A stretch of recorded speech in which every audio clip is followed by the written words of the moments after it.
Halloween is supposed to be the one night of the year when you can be anyone you want, when the world feels a little less serious and a little more magical. But for some of us, Halloween is when the mask slips off the world and you see what's really lurking underneath. These are 3 true stories that happened on or around Halloween, stories that still haunt the people who lived through them. If you think the scariest thing you'll see this October is a plastic skeleton or a cheap haunted house, you haven't heard these. Story 1. The Man in the Mask. I grew up in a small town in Ohio, the kind of place where everyone knows everyone, and Halloween is a big deal. Every year, Main Street would close down for a parade, and the whole town would show up in costume. When I was 16, I thought I was too old for trick-or-treating, but my friends convinced me to go out one last time. We figured we'd hit a few houses, grab some candy, and then head to a party at a friend's place. It was a cold, clear night. The leaves were crunchy underfoot, and the air smelled like wood smoke and caramel apples. We started on the east side of town, working our way toward the center. Most of the houses were decorated, fake cobwebs, jack-o'-lanterns, the usual stuff. But there was one house that stood out. It was an old Victorian, set back from the street, with a sagging porch and peeling paint. No decorations, no lights, just a single pumpkin on the steps. We almost skipped it, but my friend Tyler dared me to go up and ring the bell. "Come on, man. It's probably just some old lady who forgot to turn her light off," he said, grinning. I rolled my eyes but walked up the steps, my sneakers creaking on the old wood. I rang the bell. For a long moment, nothing happened. Then the door opened a crack, and a man looked out. He was wearing a mask, a plain white face with black holes, 4 eyes, and a stitched mouth. He didn't say anything, just stared at me.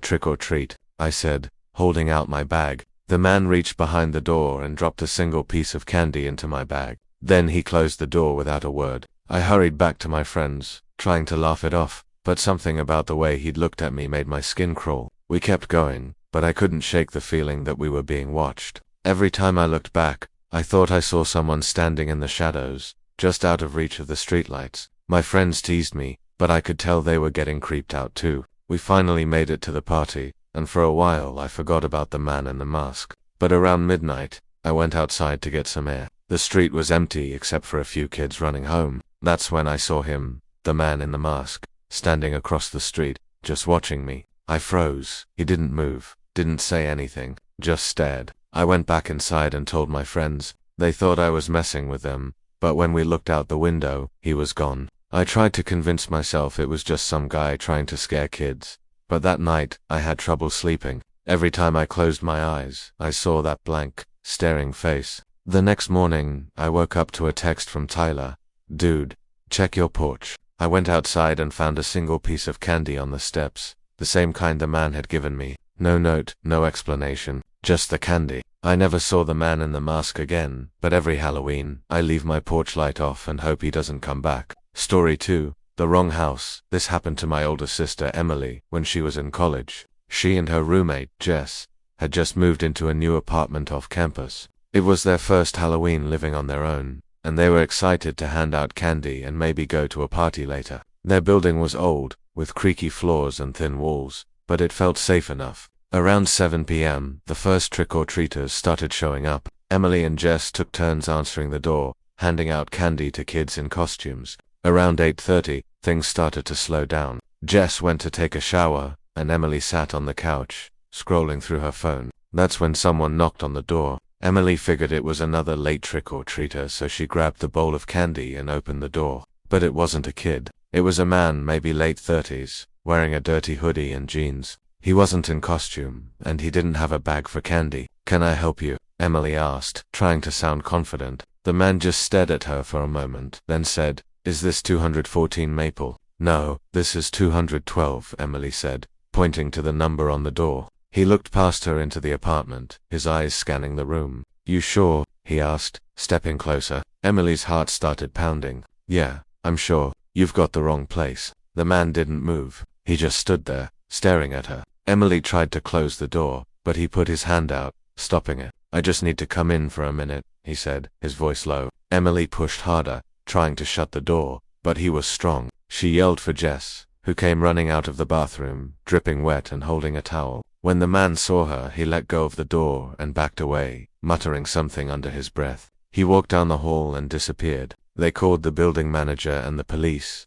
but by the time anyone showed up, the man was gone. The police took a report but said there wasn't much they could do. Emily and Jess spent the rest of the night with the door locked and a chair wedged under the handle. They never saw the man again, but for the rest of the year, they jumped every time someone knocked on the door. Story 3, The Corn Maze. I grew up in rural Illinois, where Halloween meant bonfires, hay rides, and, most importantly, the annual corn maze. Every year, the local farm would cut a new maze into their biggest field, and people would come from all over to get lost in the stalks. It was a tradition for high schoolers to sneak in after dark, daring each other to make it through without a flashlight. The year I turned 17, my friends and I decided to go all out. We waited until the farm closed, then hopped the fence and slipped into the maze. There were 5 of us, me, my best friend Lucas, his girlfriend Mia, and 2 other guys, Ben and Chris. We brought a couple of cheap flashlights, but mostly relied on our phones for light. The maze was huge that year, with twists and dead ends that made it easy to get turned around. The corn was tall, at least 8 feet, and the wind made it rustle and creak. We laughed and joked at first, but as we got deeper in, the mood changed. The darkness felt heavier, and the maze seemed to go on forever. After about 20 minutes, we realized we were lost. Our phones had barely any signal, and the flashlights were starting to dim. We tried to retrace our steps, but every turn looked the same. That's when we heard it, a low, steady whistling, coming from somewhere in the maze. At first, we thought it was another group of kids messing with us, but the whistling didn't sound playful. It was slow, almost tuneless, and it never seemed to get closer or farther away. It just drifted through the corn, following us no matter which way we turned. We started moving faster, nerves fraying. Ben tried to call out, "Hey, who's there?" but the whistling just kept going. Lucas suggested we split up to find the exit faster, but Mia refused. "No way," she said, grabbing his arm. "We stick together." We kept moving, turning corners at random, hoping to stumble onto a familiar path. The whistling grew louder, then stopped. For a moment, everything was silent except for our breathing and the wind in the corn. Then, from right behind us, someone whispered, "Found you." We spun around, shining our lights into the stalks, but there was no one there, just the corn, swaying in the breeze. We ran, crashing through the maze, not caring about the path anymore. We finally burst out into the open, gasping for air. When we looked back, the maze was empty. No sign of anyone following us. We never figured out who or what was in the maze that night. The farm owners said no one else had been there, and none of the other kids who snuck in reported anything strange. But every Halloween, when the wind picks up and the corn starts to rustle, I remember that voice whispering in the dark. I haven't set foot in a corn maze since Aftermath. The stories that linger, you'd think after stories like these, people would stop celebrating Halloween, or at least be more careful. But every year, the decorations go up, the costumes come out, and the same rituals repeat. Maybe that's part of the appeal, the idea that we can flirt with danger, brush up against the unknown, and come out the other side with nothing worse than a good scare. But for the people who lived through these stories, Halloween is never quite the same. My friend Tyler still refuses to answer the door on October 31st. Emily and Jess moved to a new apartment the next year, and they always check the peephole before opening up. As for me, I still get chills when I hear whistling in the wind. What makes these stories so disturbing isn't just the fear in the moment, it's the way they stick with you, the way they change how you see the world. The man in the mask, the stranger at the door, the voice in the corn, they're reminders that sometimes the scariest things aren't the ones we dress up as, but the ones that are already out there, waiting for us to let our guard down. Halloween is supposed to be fun, a night for pretending, but every now and then, the mask slips, and you see what's really out there. So this year, when you're out trick-or-treating or handing out candy, or wandering through a corn maze, remember, not every monster wears a costume. Some of them are just waiting for the right night to show you who they really are. A fourth story. The house on Willow Lane. I wasn't planning to include this story, but after talking to my cousin Rachel, I knew I had to. She's never been the type to scare easily. She's a nurse, used to long nights and stressful situations. But the Halloween she spent house-sitting for a family on Willow Lane still gives her nightmares. The family was away on vacation, and they asked Rachel to stay at their place for a few nights to watch the dog and keep an eye on things. The house was big and old, with creaky floors and a backyard that backed up to a patch of woods. Rachel didn't mind. She liked the dog, and the extra cash was nice. The first night was uneventful. She watched TV, took the dog for a walk, and went to bed early. But on Halloween night, things got weird. Around 10 p.m., she heard footsteps on the porch. She figured it was trick-or-treaters, so she grabbed the bowl of candy and opened the door. But there was no one there, just an empty porch and a cold wind blowing leaves across the steps. She shrugged it off and went back inside. A few minutes later, the dog started barking at the back door. Rachel went to check, but again, there was nothing there. She tried to calm the dog down, but he kept growling, staring at the door like he could see something she couldn't. Rachel tried to distract herself by watching a movie, but she couldn't shake the feeling that something was off. The house felt colder, the shadows deeper. Every time she glanced at the windows, she thought she saw movement outside. But when she looked directly, there was nothing. The dog wouldn't settle, pacing from room to room, whining softly. Around midnight, Rachel decided to go to bed. She double-checked all the doors and windows, made sure the alarm was set, and brought the dog upstairs with her. She was just drifting off to sleep when she heard it, a soft tapping on the window. Not loud, just a gentle, rhythmic tap. She sat up, heart pounding, and listened. The dog was growling low in his throat, staring at the window. Rachel got up and peeked through the blinds. At first, she didn't see anything. Then, as her eyes adjusted, she saw a figure standing in the backyard, just beyond the porch light. It was a man, tall and thin, wearing a long coat and a wide-brimmed hat. He was standing perfectly still, facing the house. Rachel's breath caught in her throat. She watched as he slowly raised his hand and tapped on the window again, even though he was too far away to reach it. She stumbled back, grabbing her phone to call the police. As she dialed, the man turned and walked into the woods, disappearing into the darkness. The police arrived 20 minutes later, but by then, there was no sign of anyone. They searched the yard and the woods, but found nothing. They told Rachel it was probably just a prank, maybe a neighbor in costume, but she knew better. The way the man had moved, the way he'd stared at the house, it didn't feel like a prank. Rachel didn't sleep the rest of the night. She sat in the living room with the dog, every light in the house turned on, waiting for morning. When the family came home the next day, she told them what had happened. They seemed concerned but not surprised. "We've had some weird things happen here before," the husband admitted. "Sometimes we hear footsteps on the porch, or see someone walking in the woods, but nothing ever comes of it." Rachel never house sat for them again. She still has nightmares about the man in the backyard.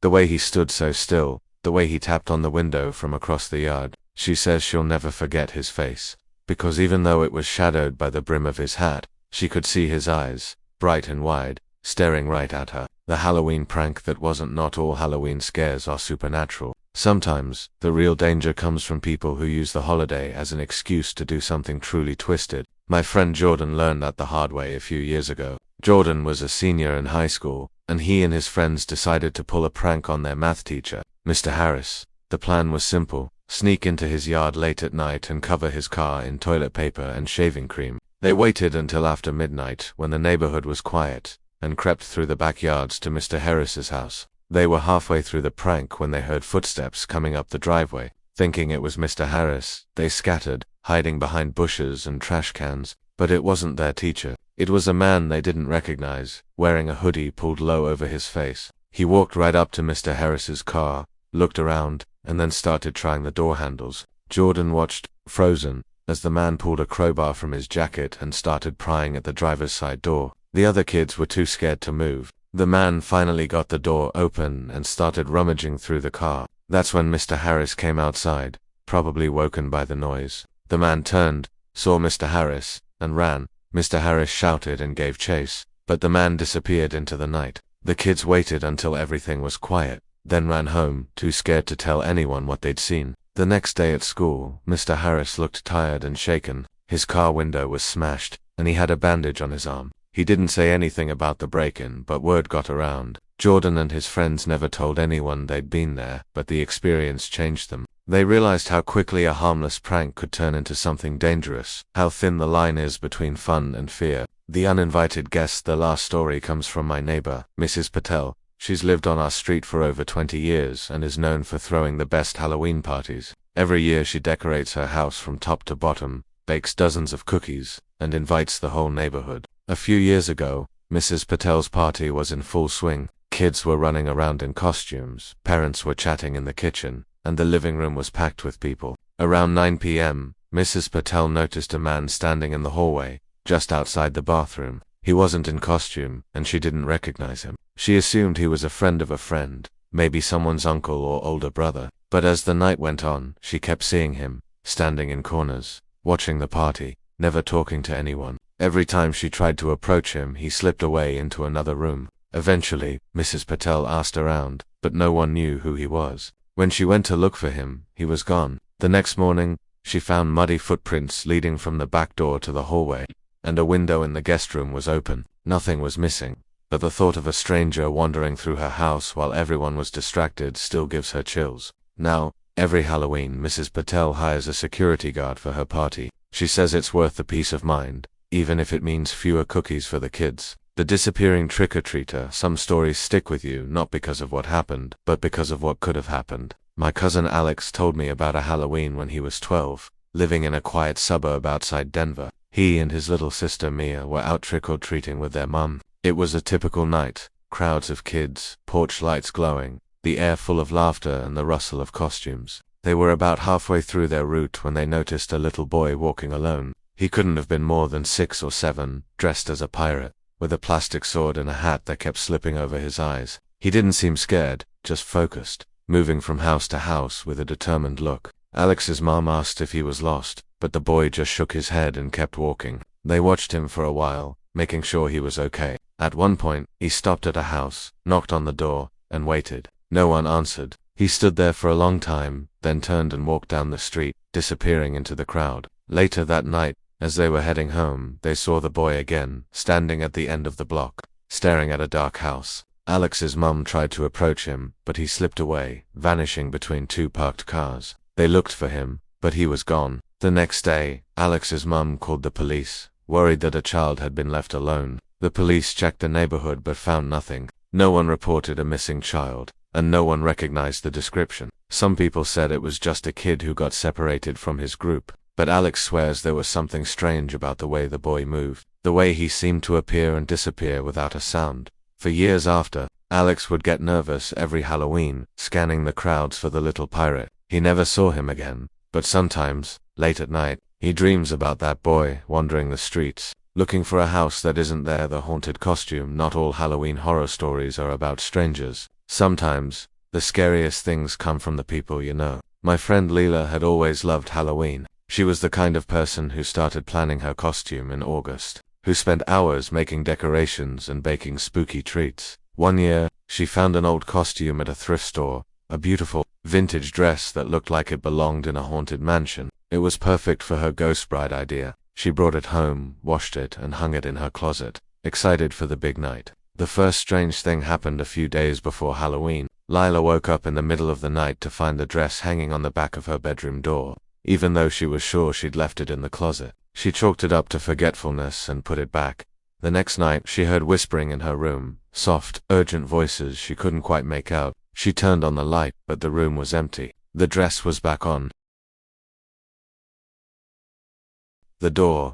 On Halloween night, Lila put on the dress and went to a party. Everyone complimented her on the costume, saying it looked almost too real. As the night went on, she started to feel strange, cold, distant, like she was watching the party from far away. She kept catching glimpses of herself in mirrors and windows, but her reflection seemed off, her eyes too dark, her smile too wide. After the party, Lila went home and tried to take off the dress, but the zipper was stuck. She struggled with it for nearly an hour before it finally came loose. She hung the dress in the closet and went to bed, exhausted. The next morning, she woke up to find the dress gone. She searched the whole house, but couldn't find it. That night, she dreamed of a woman in a white dress, standing at the foot of her bed, whispering her name. When she woke up, her bedroom was freezing, and the closet door was wide open. Lila never found the dress. She stopped celebrating Halloween after that, and she still gets chills when she sees vintage clothes in thrift stores. The last house on the block. Every neighborhood has that one house, the one everyone avoids, the one with the overgrown yard and the peeling paint.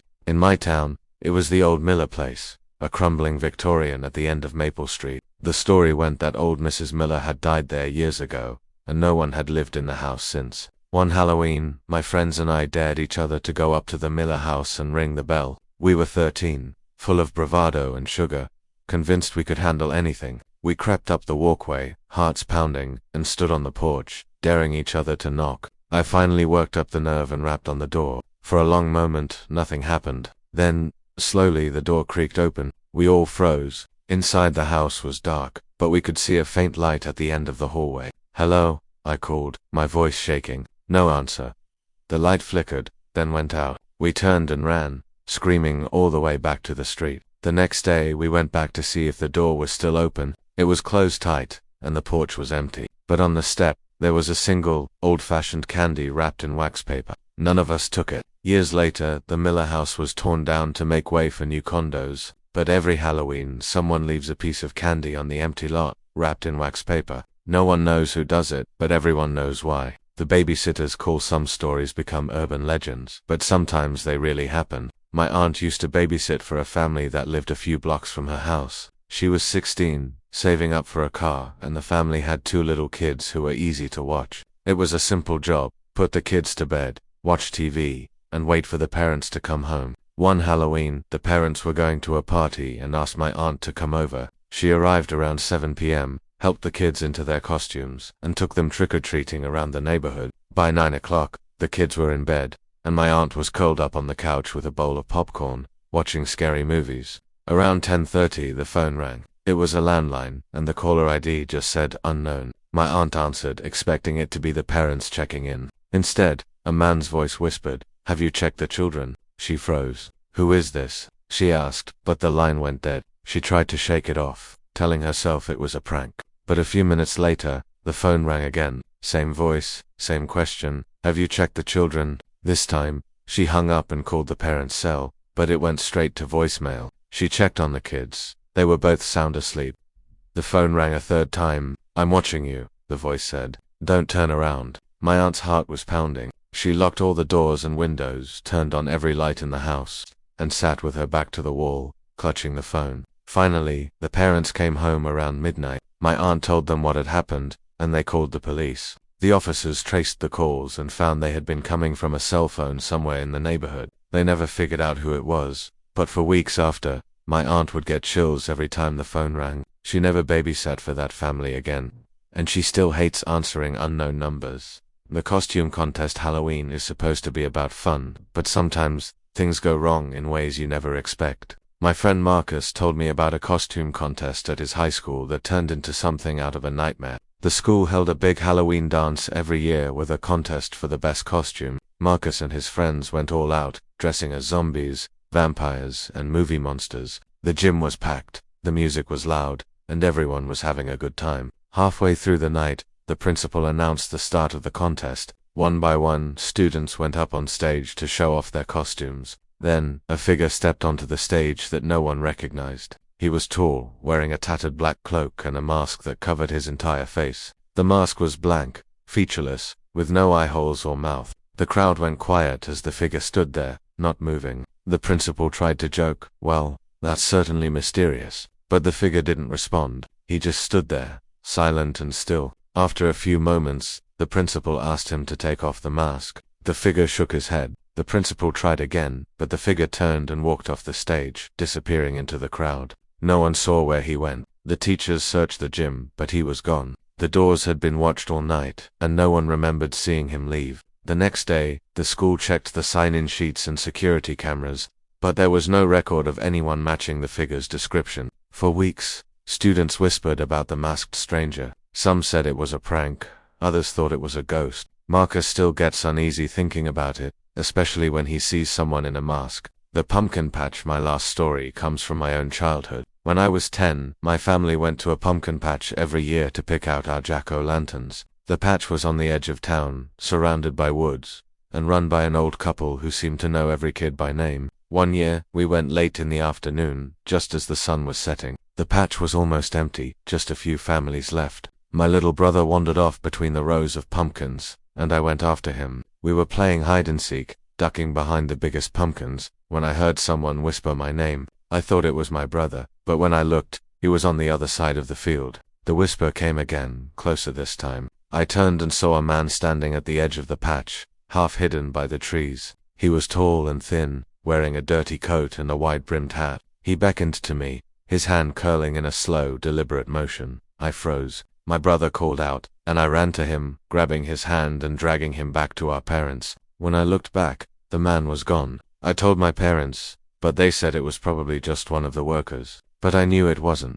The old couple who ran the patch said no one else was out there, and they hadn't seen anyone matching my description. For years after, I refused to go back to that pumpkin patch. Even now, as an adult, I get uneasy when I see someone standing at the edge of a field, watching. Halloween's shadow. These stories aren't meant to ruin Halloween. I still love the holiday, the costumes, the candy, the thrill of being scared. But I've learned to be careful, to trust my instincts, and to remember that sometimes, the scariest things are the ones you can't explain. So this Halloween, when you're out with friends, or handing out candy, or wandering through a corn maze, keep your eyes open. Listen to the little voice in your head that says something isn't right. And remember, not every monster wears a mask. Some of them are just waiting for the right night to show you who they really are. Halloween is a night built on stories. We tell them to each other around campfires, in darkened living rooms, and on long walks home beneath the orange glow of streetlights. We laugh at the jump scares, roll our eyes at the urban legends, and pretend we're not really afraid. But the truth is, the best Halloween stories, the ones that stick with us, aren't about ghosts or vampires or things that go bump in the night. They're about the moments when the world feels just a little too thin, when the shadows seem to move on their own, and when you realize that sometimes the real monsters are the people standing right beside you. I think about all the stories I've heard and told over the years. The man in the mask who left a single piece of candy on my porch. The stranger who tried to force his way into my sister's apartment. The voice in the corn maze that whispered, "Found you." The man in the backyard who tapped on the window from too far away. The uninvited guest at Mrs. Patel's party, slipping through the crowd like a shadow. The little pirate who vanished into the night, never to be seen again. The haunted dress that made Lila feel like she was someone else. The old Miller house, where a single piece of candy still appears every Halloween. The babysitter who answered the phone and heard a voice say, "Have you checked the children?" The masked figure at the costume contest who was never seen again. The man at the edge of the pumpkin patch, beckoning with a crooked finger. They're all different, but they have something in common. They remind us that fear isn't just about what's out there in the dark. It's about what we don't know, what we can't see, and what we can't explain. It's about the way a familiar place can suddenly feel strange. The way a friendly face can turn cold. The way a night meant for fun can twist into something you'll never forget. Maybe that's why we love Halloween so much. It gives us permission to be afraid, to let our guard down, to believe in things we'd normally laugh off. It's a night when the rules are different, when the line between safe and unsafe blurs, and when the stories we tell might just be true. If you're listening to this, maybe you're getting ready for your own Halloween. Maybe you're planning a party, or picking out a costume, or mapping out the best trick-or-treat route. Maybe you're rolling your eyes at these stories, thinking they could never happen to you. I hope you're right, but I also hope you remember that every story starts with someone who thought the same thing. So this year, when you're out in the dark, pay attention to the little things. The way someone looks at you a second too long, the footsteps that don't quite match your own, the house at the end of the street with the porch light that never turns on, the costume that looks a little too real, the voice that calls your name from the shadows. Trust your instincts. If something feels wrong, it probably is. Don't be afraid to walk away, to call for help, to say no. And if you ever find yourself standing on a porch, staring at a door that's slowly creaking open, remember, sometimes the scariest thing you'll ever see is the thing you never expected. Halloween is a night for stories, for scares, for letting yourself believe in the impossible. But it's also a night for being careful, for looking out for each other, for remembering that the world is full of mysteries we may never solve. The next time you hear a story that makes your skin crawl, don't just laugh it off. Ask yourself why it scares you. Ask yourself what you would do if it happened to you. Because the truth is, the line between a good scare and a real nightmare is thinner than you think. And sometimes, all it takes is one wrong turn, one open door, one whispered word in the dark, to cross it. So have fun this Halloween. Dress up, eat too much candy, tell your own scary stories, but keep your eyes open, your wits about you, and your friends close. Because you never know when your own story might begin. And if you ever find yourself alone on Halloween night, listening to the wind rattle the windows and the leaves scrape across the sidewalk, remember, you're not really alone. The stories are always out there, waiting for someone new to listen, waiting for someone new to believe. Happy Halloween, stay safe, and don't forget to check behind you, just in case.